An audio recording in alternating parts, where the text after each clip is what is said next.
Hello students. Now in this lecture we are going to study a new chapter, heterocyclic and polycyclic aromatic compounds.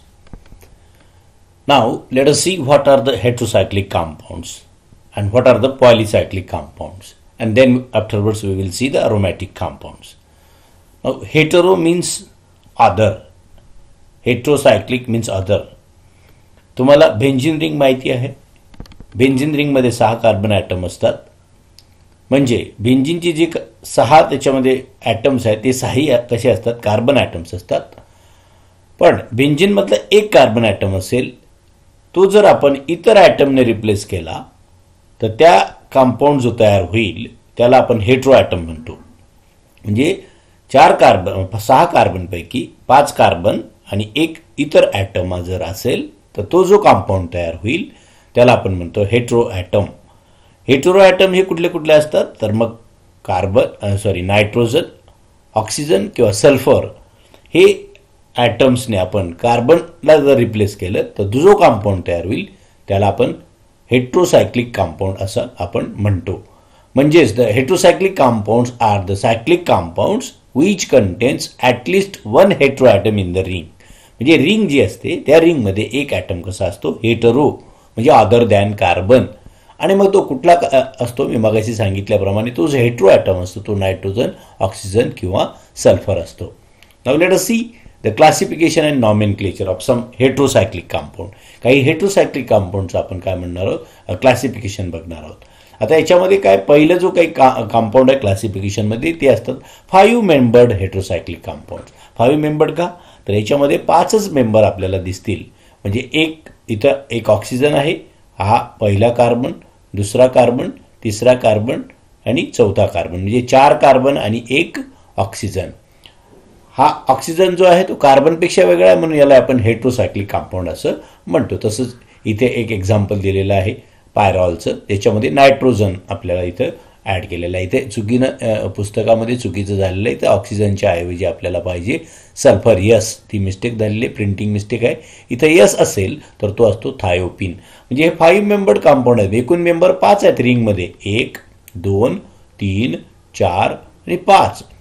पण actually त्याच्यामध्ये 4 carbon आहेत आणि एक other element आहे म्हणून याला हेटेरोसायक्लिक कंपाऊंड असं आपण म्हणतो. आणि हे आहेत 5 मेंबर्ड हेटेरोसायक्लिक कंपाऊंड. जर ऑक्सिजन असेल 5 मेंबर्डच्या रिंगमध्ये अदर दॅन कार्बन तर त्याला फ्युरॉन असं म्हणतो. जर सल्फर इथं यस असेल तर त्याला थायोपिन आपण असं म्हणतो. आणि हा शेवटचा जो कंपाऊंड आहे त्याच्यामध्ये नायट्रोजन असतो तर त्यावेळेला त्या कंपाऊंडला आपण म्हणतो pyrrole. So this is the first type of the heterocyclic compound, 5 membered heterocyclic compound. आणि दुसरा असतो 6 मेंबर्ड हेटेरोसायक्लिक कंपाऊंड. मगाशी मी तुम्हाला सांगितलं बेंझिन जी रिंग असते त्याच्यामध्ये 6 कार्बन असतात. पण इथे 6व्या एक कार्बन आपण रिप्लेस केला, त्याच्याने आपण नायट्रोजनने आपण रिप्लेस केला. आणि तो रिप्लेस केल्यानंतर आपल्याला जो कंपाऊंड मिळाला तो झाला 6 मेंबर्ड हेटेरोसायक्लिक कंपाऊंड. त्याला म्हणतो आपण पायरिडीन. त्याच्यावरची ही रिॲक्शन आपल्याला दाखवलेली आहे. ते रिॲक्शन आपण पुढे फर्दर आपण बघणारच आहोत. आता हे 2 प्रकार झाले, 5 मेंबर्ड हेटेरोसायक्लिक कंपाऊंड आणि 6 मेंबर्ड हेटेरोसायक्लिक कंपाऊंड. आणि त्याच्यामध्ये तिसरा प्रकार जो आहे तो condensed heterocyclic compound. Are these compounds are prepared by the condensation and that's why those are called as a condensed heterocyclic compound. याच्यामध्ये बायसायक्लिक रिंग आहेत, 2 रिंग आहेत. आणि या 2 रिंगमधला one of the carbon atom आहे. सगळे रिंगला जॉईन झालेले जंक्शनला सगळे कार्बन आहेत, पण एक कार्बन आपण नायट्रोजनने रिप्लेस केला त्याला क्युनोलिन असं म्हणतो.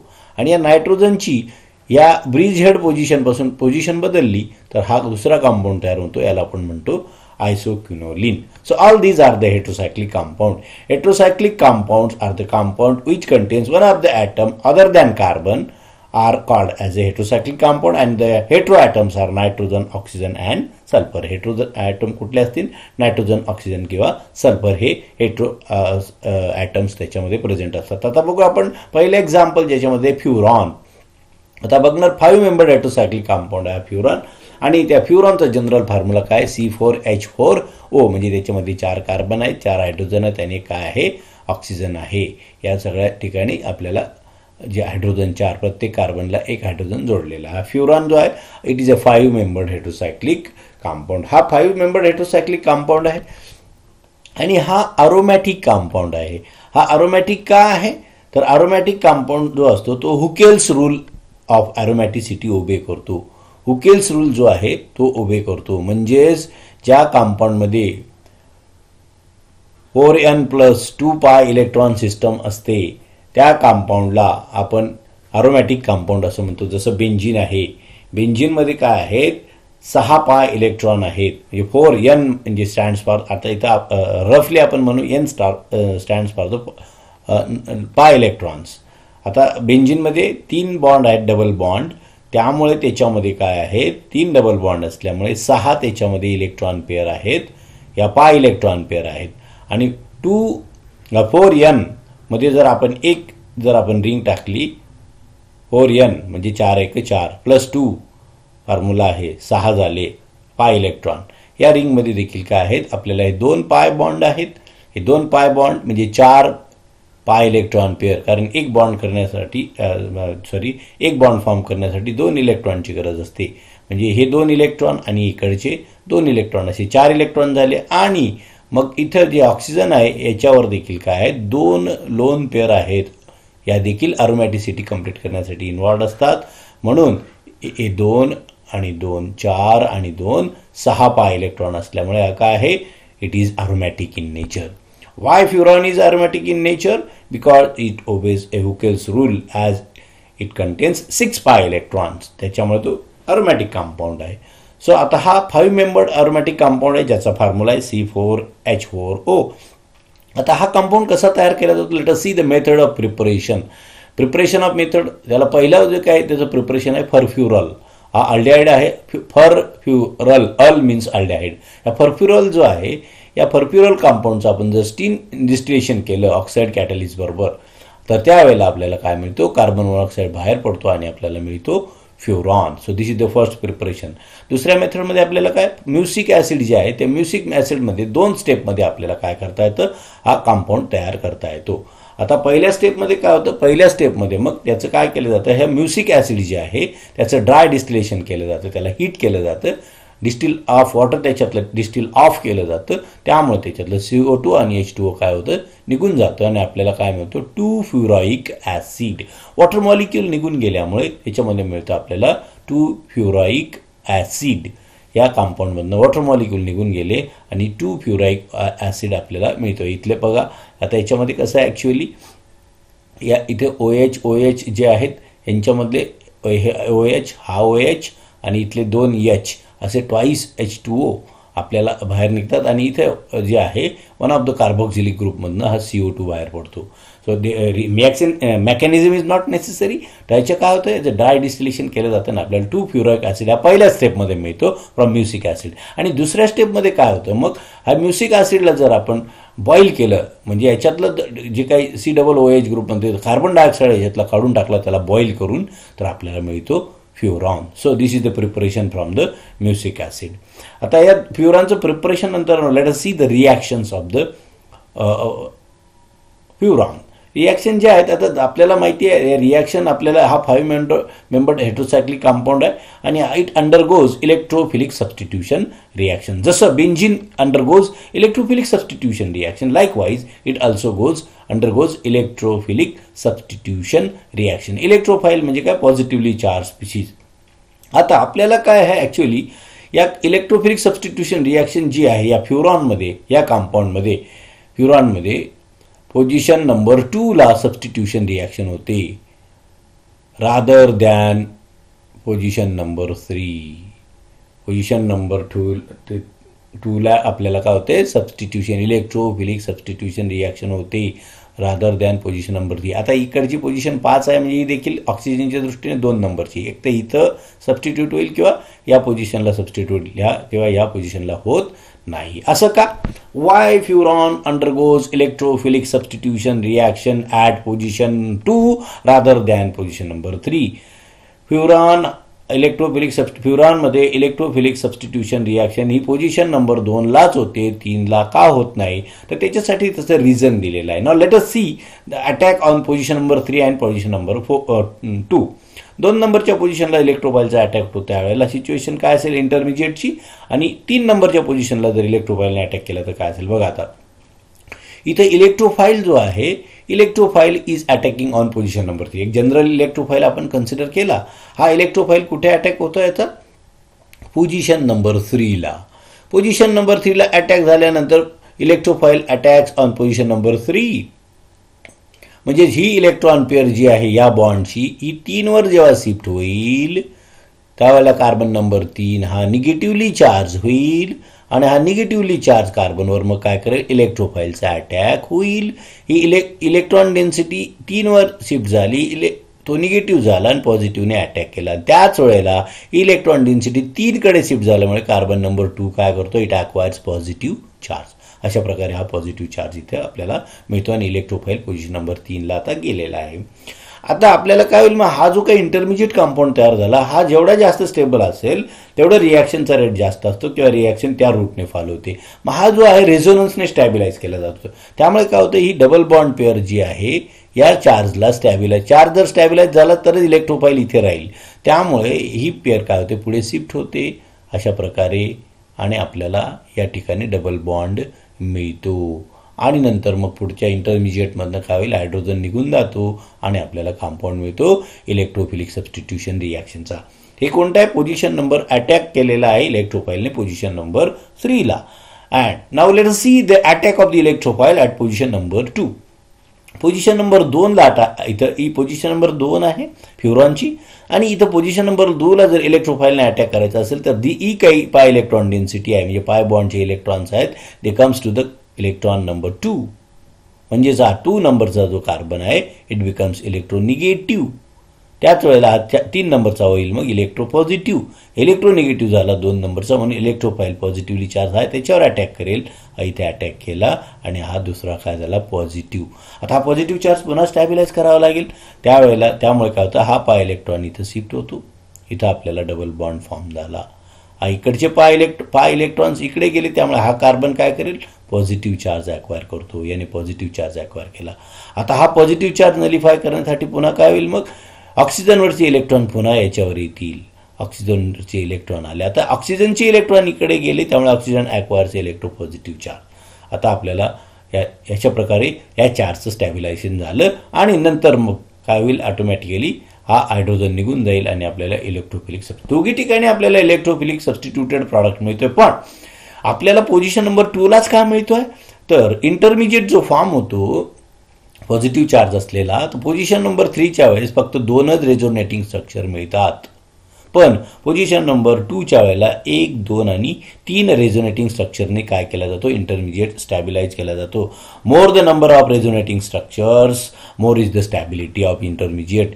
जेवढे रेझोनन्स स्ट्रक्चर जास्त असतील तेवढे इंटरमिजिएटची स्टॅबिलिटी जास्त असते आणि जेवढी इंटरमिजिएटची स्टॅबिलिटी जास्त असेल तेवढं रेट ऑफ द रिॲक्शन काय असतो? जास्त असतो. म्हणून पोझिशन नंबर 2ला 3 इंटरमिजिएट आहेत त्यामुळे इथं जास्त स्टॅबिलायझेशन आहे इंटरमिजिएटचं आणि त्यामुळे फ्युरॉनमध्ये electrophile attacks on position number 2 rather to the position number 3. कारण पोझिशन नंबर 3ला फक्त 2च स्ट्रक्चरने स्टॅबिलाइज केलं जातं.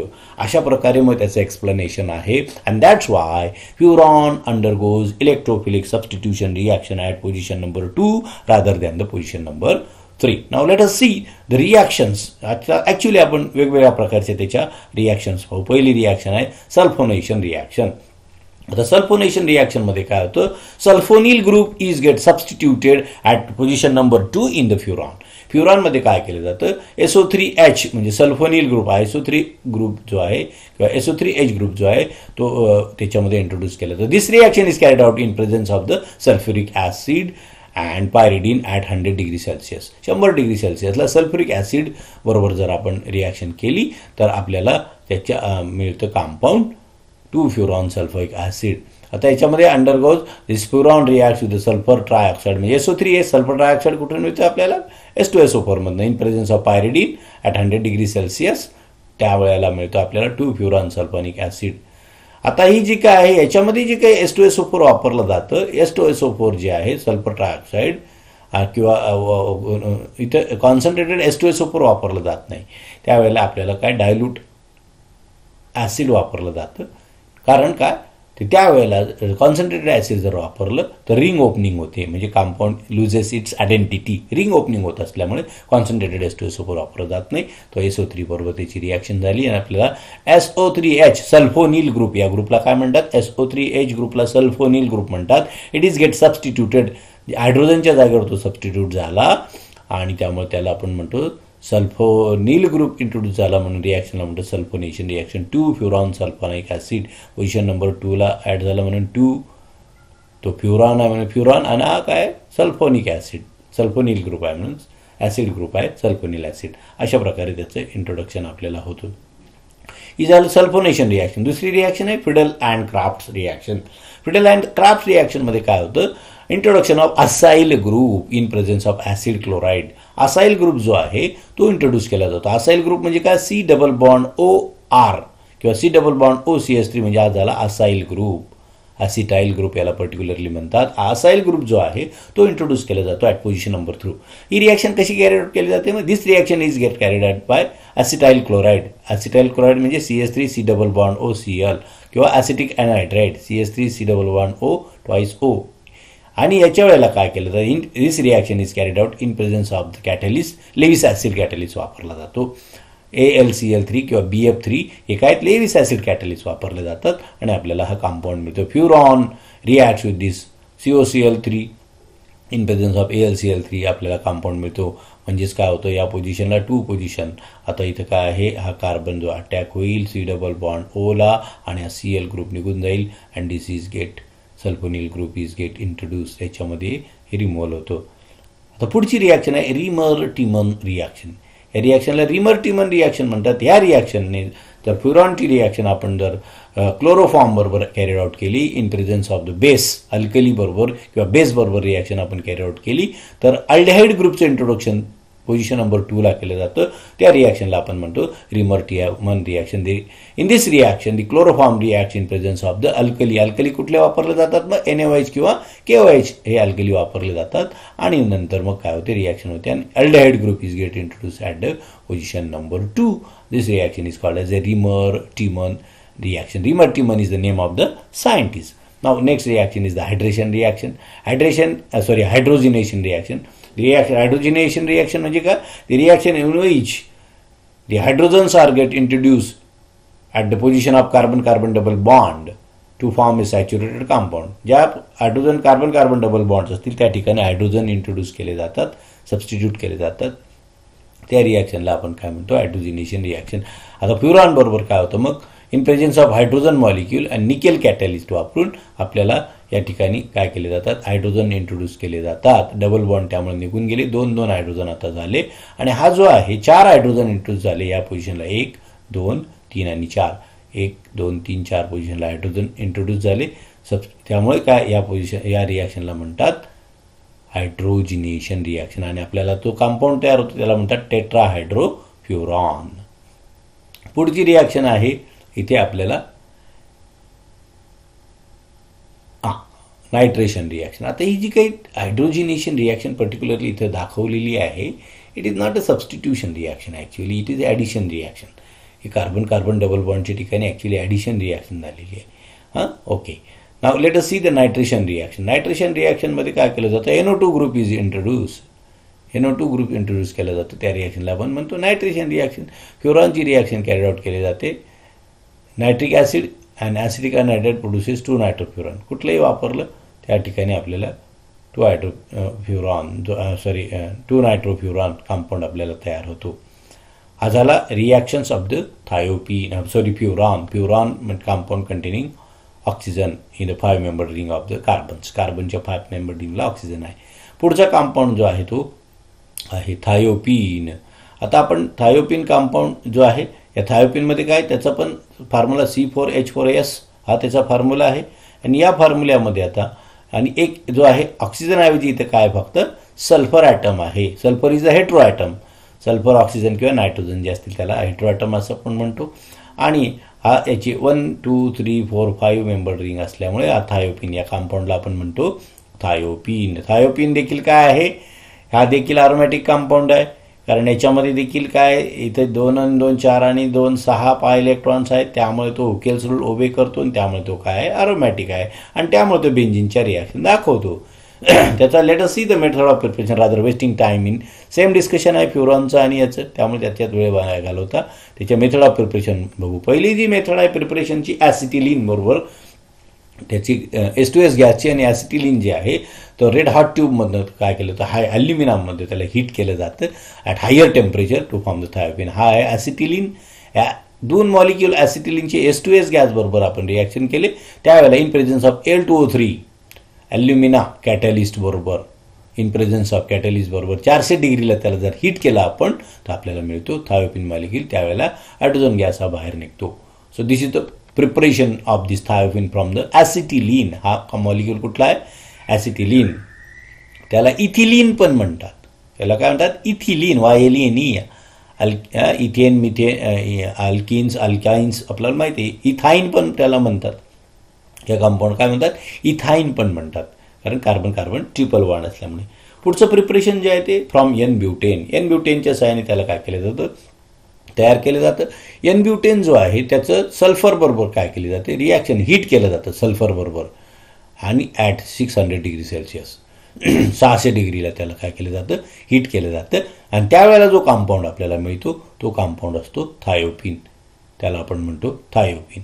पुढे आपल्याला त्याला फ्रॉम सोडियम सक्सिनेट बरोबर रिॲक्शन कॅरी आउट केली तर आपल्याला सेम सोडियम सक्सिनिक ॲसिड जे असतं COOH असतात इथे ते COOH ऐवजी आपण रिप्लेस केलं त्याला सोडियमने तर तो सोडियम सक्सिनेट होतो.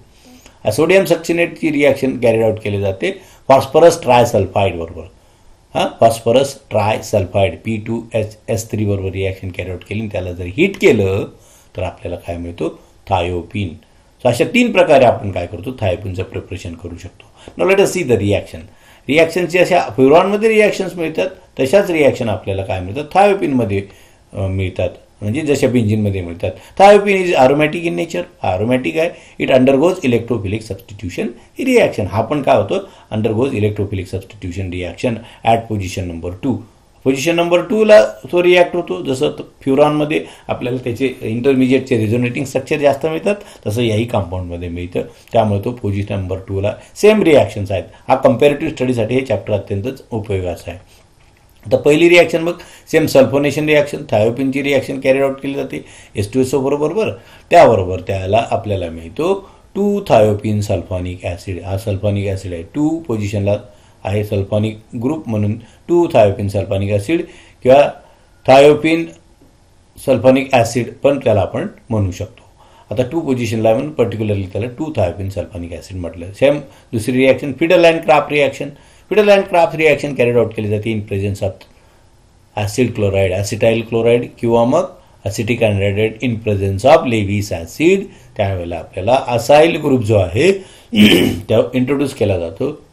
हा असाईल ग्रुप तुम्ही FYमध्ये पण शिकलेला आहात रिॲक्शन थायोपिनचं. सेम 2 ॲसिटाईल थायोपिन त्याचं फ्युरॉन होता 2 ॲसिटाईल थायोपिन आपल्याला मिळतो. सेम जर त्याची रिॲक्शन आपण क्लोरोफॉर्म बरोबर इन प्रेझन्स ऑफ बेस किंवा त्याला म्हणू अल्कली जर कॅरी आउट केली NaOH किंवा KOH बरोबर हा क्लोरोफॉर्म बरोबर तर त्यावेळेला देखील आपल्याला काय मिळतो थायोपिन 2 कार्बोक्सी अल्डेहाइड म्हणजे अल्डेहाइड ग्रुप काय केला जातो इंट्रोड्यूस केला जातो. त्याला रिमर-टीमन रिॲक्शन असं म्हणतो. Same hydrogenation reaction hydrogen introduce केले जातात in place of hydrogen and nickel catalyst. Tetrahydrothiophene आपल्याला कंपाऊंड मिळतो. हा टेट्राहायड्रोथायोपिन आहे. Same nitration reaction carried out केली जाते. Nitration reaction is carried out in presence of nitric acid. Nitration reaction carried out केली जाते आणि त्यावेळेला NO2 group is get introduce at position number 2 to obtain the 2 nitrothiophene. So अशा प्रकारे हा झाला तुमचा थायोपिनचा. सिमिलर वे आता pyrrole. This is the heterocyclic compound. पायरॉलमध्ये काय आहे सल्फर आणि ऑक्सिजन ऐवजी काय नायट्रोजन आणि नायट्रोजन असल्यामुळे आपल्याला पुन्हा हा हेट्रोसायक्लिक कंपाऊंड आहे. हा देखील अरोमॅटिक आहे कारण हा हुकेल रूल ओबे करतो कारण त्याच्यामध्ये A2 आणि 2 आणि नायट्रोजनवरची 1 इलेक्ट्रॉन पेअर अशा 6 electron pair aromaticity Huckel's rule obey करतात म्हणून pyrrole is also the aromatic compound. पायरॉलचा जनरल फॉर्म्युला आहे मॉलिक्युलर फॉर्म्युला आहे C4H5N. 4 कार्बन आहेत 5 हायड्रोजन आहेत आणि एक त्याच्यामध्ये काय आहे, नायट्रोजन आहेत. त्याचं सिमिलर वेने आपल्याला मेथड ऑफ प्रिपरेशन आपण बघणार.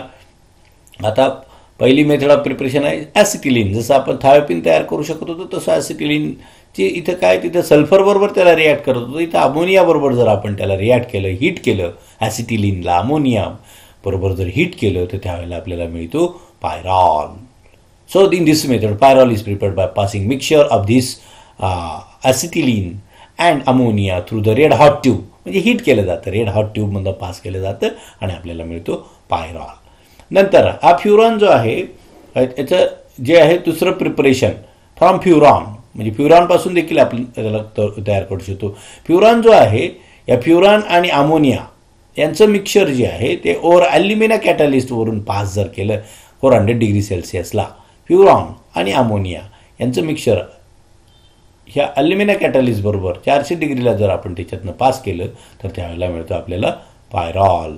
अशा प्रकारे हे दुसरी मेथड होती प्रिपरेशनची. आणि तिसरी मेथड त्याच्यामध्ये आहे फ्रॉम 2-ब्युटाईन 1,4-डायल. 2-ब्युटाईन 1,4-डायल हा काय आहे, कंपाऊंड आहे, इलॉंगेस्ट चेन आहे, 1, 2, 3, 4 4 कार्बनची आहे म्हणून ब्युटेन. ब्युटेनमध्ये 4 कार्बन असतात. आणि हा आहे ब्युटाईन, आईन म्हणजे ट्रिपल बॉन्ड असले, डबल बॉन्ड असले तर ENE लिहितो, ट्रिपल बॉन्ड असेल तर YNE. मग काय आहे, पोझिशन नंबर 2ला काय आहे, ट्रिपल बॉन्ड आहे म्हणून 2-ब्युटाईन. आणि 1 आणि 4 पोझिशनला काय OH म्हणजे अल्कोहोलिक ग्रुप आहे म्हणून 1,4-डायल. त्याचं नाव झालं 2-ब्युटाईन 1,4-डायल. हा 2-ब्युटाईन 1,4-डायल जो आहे तो अमोनिया बरोबर अंडर प्रेशर जर त्याला हीट केलं, त्याला प्रेशर दिलं आणि हीट केलं तर त्यावेळेला आपल्याला मिळतो पायरॉल. अशा प्रकारे हे 3 मेथडच्या सहाय्याने, there are the 3 methods for preparation or the synthesis of the pyrrole. पहिलं पाहिलं आपण ॲसिटिलीनपासून, दुसरं पाहिलं आपण फ्युरॉनपासून, तिसरं पाहिलं आपण 2-ब्युटाईन 1,4-डायलपासून. आता त्याची आपण रिॲक्शन बघू. Reaction pyrrole undergoes electrophilic substitution reaction at position number 3 because ते पुन्हा तेच कारण आहेत. त्याचे जे काही इंटरमिजिएट्स आहेत 2-3 पोझिशनच्या वेळेस 2च स्टॅबिलायझिंग स्ट्रक्चर मिळतात आणि 2 पोझिशनला जर असेल तर त्यावेळेला 3 इंटरमिजिएटला 3 स्टॅबिलायझिंग स्ट्रक्चर आपल्याला मिळतात, जसं आपण आधी मी तुम्हाला एक्सप्लेन करून सांगितलेलं आहे फ्युरॉनच्या वेळेस. त्यामुळे आपल्याला furan undergoes electrophilic substitution reaction at position number 2 rather than the तिघांच्या बाबतीत, थायोपिन, फ्युरॉन आणि पायरॉलच्या बाबतीत तिघी 2 पोझिशनला होतात. सेम रिझन आहे. पहिली रिॲक्शन आहे, मग पुन्हा reaction is very same, sulphonation reaction आहे. H2SO बरोबर रिॲक्शन केली, SO3H ग्रुप इंट्रोड्यूस होतो, 2-पायरॉल सल्फोनिक ॲसिड आपल्याला तयार होतो. दुसरी रिॲक्शन आहे Friedel and craft reaction, same आहे, असिटाईल क्लोराईड बरोबर in presence of Lewis acid catalyst reaction होते आणि असिटाईल ग्रुप जो इंट्रोड्यूस होतो. सेम रिॲक्शन, तिघं कंपाऊंडमध्ये व्हेरी सेम रिॲक्शन्स. इथे सिमिलरली ॲसिटिक अनहायड्रेट वापरून देखील आपण ह्या कंपाऊंडमध्ये इथं आपण क्लोराईड आपल्याला असिटाईल ग्रुप इंट्रोड्यूस करू शकतो. इथे फक्त बाहेर ॲसिडिक ॲसिड पडतं, एवढाच फरक आहे. पुन्हा त्याची रिॲक्शन जर आपण क्लोरोफॉर्म बरोबर केली in presence of the alkali तर आपल्याला अल्डिहाइड कंपाऊंड मिळतो, पायरॉल 2 कार्बोक्सी अल्डिहाइड. नाव फक्त त्यांचे बदलतात, रिॲक्शन्स आर व्हेरी सेम. पुन्हा याचे हायड्रोजिनेशन H2 कॅटलिस्ट, H2 आणि निकेल कॅटलिस्ट बरोबर जर रिॲक्शन केली हायड्रोजनच्या आणि निकेल कॅटलिस्टच्या प्रेझेंटीमध्ये तर पायरोलोडीन जो कंपाऊंड मिळतो, 4 कार्बन किंवा त्याला टेट्राहायड्रोपायरॉल पण म्हणतात आणि दुसरं त्याचं कमर्शियल नेम आहे पायरोलोडीन, अदर नेम पायरोलोडीन पण त्या कंपाऊंडला मिळतात. याचे सेम रिॲक्शन. आता नायट्रेशन देखील याच्यामध्ये होते, इथे नायट्रेशन होते in presence of nitric acid आणि आपल्याला nitration reaction NO2 group is get nitronium mixture, इथे NO2 ग्रुप हा इंट्रोड्यूस केला जातो. अशा प्रकारे हे आपण 5 मेंबर्ड हेट्रोसायक्लिक कंपाऊंड पाहिले की ज्या 5 मेंबर्ड हेट्रोसायक्लिक कंपाऊंड्स फ्युरॉन, टायरॉल आणि थायोपिन 3 होते आणि ते तिघांमध्ये ते अरोमॅटिक आहेत कारण त्यांच्यामध्ये हुकेल्स रूल ओबे करतात, म्हणजे 6 पाय इलेक्ट्रॉन आहेत, त्यामुळे ते 6 पाय इलेक्ट्रॉन अरोमॅटिसिटी ओबे फुलफिल करतात. त्यामुळे ते undergoes electrophilic substitution reaction at position number 2.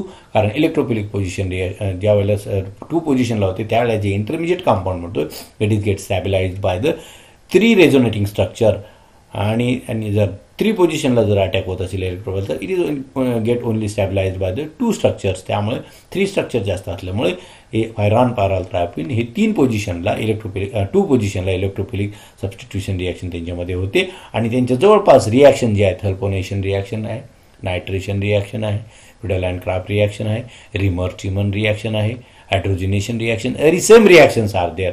या तुम्ही स्टडी करा. तुम्हाला काय अडचणी असतील तर व्हॉट्सअप ग्रुपवर विचारा. ते तुम्ही विचारत नाही, शंका विचारा. पर्सनली मला फोनवर देखील तुम्ही काय करू शकता, शंका विचारू शकतात. तर थँक्यू व्हेरी मच.